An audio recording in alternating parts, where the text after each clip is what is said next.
Assalamualaikum warahmatullahi wabarakatuh. Alhamdulillah. Wassalatu wassalamu ala rasulillah wa ala alihi wa ashabihi wa tabi'in lahum bi ihsanin ila yaumiddin amma ba'd.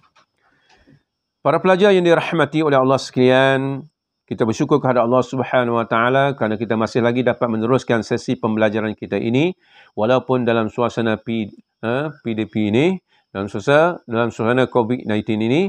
Dan insyaAllah saya mengharapkan para pelajar untuk terus istiqamah, tetap untuk berminat, berusaha untuk mendapatkan ilmu.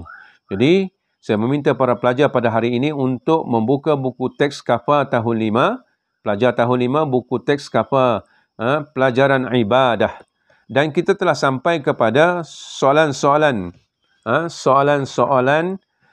ujian UPKK pada muka surat yang terakhir ini.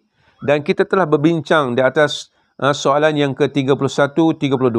InsyaAllah kita akan masuk pada malam ini perbincangan kita di atas soalan yang ke-33. Apa dia soalan yang ke-33? Antara berikut yang manakah rukun solat?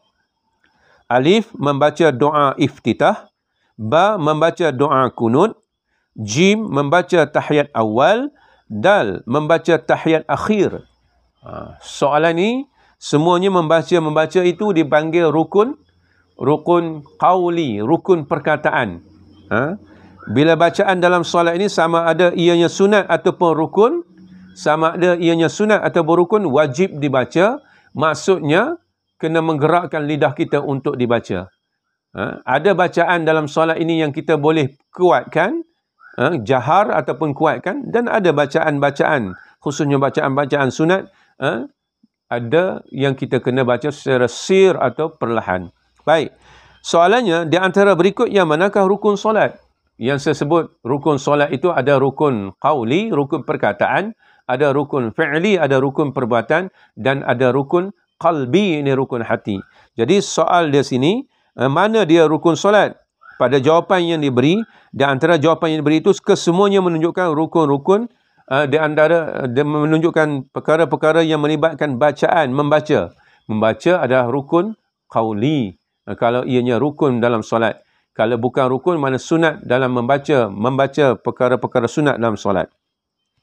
Baik, rukun qauli dalam solat ada berapa? Kita kena ingat. Ada 5. Rukun qauli dalam solat ada 5. Yang pertama, takbiratul ihram. Iaitu bila kita nak masuk dalam solat, kita sebut Allahu Akbar. Yang kedua, membaca suratul Fatihah. Wajib membaca suratul Fatihah. Baca. Kena lafazkan, kena gerakkan lidah. Yang ketiga, membaca tahiyat akhir. Tahiyat akhir. Membaca tahiyat akhir. Jadi jawapan di sini ada di sana. Membaca tahiyat akhir. Itulah jawapannya. Dan yang keempatnya iaitu membaca selawat kepada Nabi dan ahli keluarganya dalam tahiyat akhir. Dan yang kelimanya adalah memberi salam yang pertama. Itu rukun qauli. Rukun yang perlu kita sebut dengan lidah kita. Kita gerakkan lidah kita. Jadi, di antara rukun solat yang disebut di sini ialah membaca tahiyat akhir. Kita ingat itu rukun qauli. Baik, soalan yang ke-34, solat Jumaat dilakukan dalam waktu apa? Solat Jumaat dilakukan dalam waktu apa? Yang pertama, alif subuh, ba zuhur, jim asar, dal maghrib. Solat Jumaat pada hari Jumaat dilakukan waktunya bila mana tergelincir matahari di tengah langit ke arah barat sedikit. Waktu itu merupakan waktu zuhur. Bila kita kata gelincir matahari di tengah langit, iaitu matahari bergerak ke arah barat sedikit. Dia tengah-tengah langit, kemudian bergerak ke arah barat sedikit, itu tanda bermulanya waktu zuhur. Waktu zuhur itulah waktu Jumaat.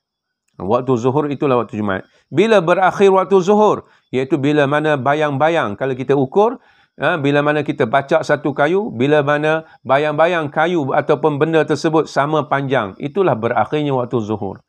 Dan bila mana bayang-bayang panjang sedikit daripada benda tersebut, itu berakhirnya waktu zuhur dan bermulanya waktu asar. Baik, soalannya, bila solat Jumaat dilakukan dalam waktu apa? Iaitu jawapannya waktu zuhur. Kita kena ingatlah kaedah kaedah syarak, kaedah agama kita dalam menentukan waktu. Memanglah waktu kita sekarang ni mudah kita tentukan dengan jam. Kita ada jam sekarang ni. Tetapi kaedah dalam agama dalam menentukan waktu itulah yang disebutnya bila mana tergelincir matahari. Baik, kita masuk soalan yang ketiga pada malam ini, iaitu soalan yang ke-35. Berikut adalah syarat-syarat solat qasar kecuali. Dalam sembahyang kita ni ada hukum solat qasar dan jamak. Soalan di sini ialah solat qasar. Solat qasar. Di antara berikut merupakan syarat-syarat solat qasar. Kecuali, maknanya itu bukan syarat solat qasar. Yang dikehendaki daripada jawapan itu bukan daripada syarat solat qasar. Baik, alif, jarak perjalanan 2 marhalah. Jarak perjalanan 2 marhalah. Adakah ia merupakan syarat solat qasar? Baik, ba, solat yang diqasarkan 4 rakaat. Baik, jim, berimamkan orang yang solat sempurna. Dal, berniat qasar dalam takbiratul ihram. Berniat qasar dalam takbiratul ihram. Baik. Bila kita sebut tentang solat qasar, apa maksud qasar? Qasar artinya meringkaskan sembahyang yang 4 rakaat menjadi 2 rakaat. Itu qasar. Mungkin kita keliru dengan jamak. Jamak artinya menghimpunkan 2 solat fardu dalam satu waktu. Itu jamak. Persoalan kita pada hari inilah solat qasar. Qasar ialah memendekkan sembahyang yang 4 rakaat menjadi 2 rakaat. Artinya sembahyang yang 4 rakaat mana? Zuhur, Asar, Isya. Ini 3 solat fardu yang 4 rakaat yang boleh kita qasarkan menjadi 2 rakaat. Jadi syaratnya, syarat untuk qasar itu di antaranya mestilah jarak perjalanan tersebut 2 marhalah. Lebih daripada 90 km baru boleh kita qasar solat yang 4 rakaat tersebut. Yang keduanya, solat qasar itu, solat yang kita nak qasarkan itu ialah solat yang 4 rakaat. Bukan solat 2 rakaat ataupun solat subuh. Tak boleh kita qasarkan solat maghrib kerana dia 3 rakaat. Itu syarat untuk solat qasar. Baik. Solat qasar juga, bila kita nak qasarkan sembahyang yang 4 rakaat itu menjadikan 2 rakaat, mestilah kita berniat dalam takbiratul ihram yang pertama. Dalam takbiratul ihram tu mesti kita masukkan niat dengan qasrun. Perkataan qasar, iaitu memendekkan sembahyang yang 4 rakaat menjadi 2 rakaat. Baik, jawapan yang sebenarnya pada solat ini ialah berimamkan orang yang solat sempurna. Maknanya kecuali disebut tadi, kecuali. Itu bukan syarat untuk orang yang solat qasar. Dia tidak boleh sama sekali mengikut imam yang sembahyang sempurna. Mana imam tu nak sembahyang 4 rakaat, kita nak sembahyang 2 rakaat kerana kita qasar. Tak boleh kita ikut. Tak boleh kita ikut. Tak boleh kita ikut imam yang sembahyang 4 rakaat, kemudian bila 2 rakaat kita berhenti terus bagi salam. Tak boleh, tidak sah. Tidak menjadi syarat. Tidak menjadi syarat dan tidak sah bila mana kita mengqasarkan salat yang 4 rakaat menjadi 2 rakaat, kita ikut pada imam yang 4 rakaat. Tidak sah.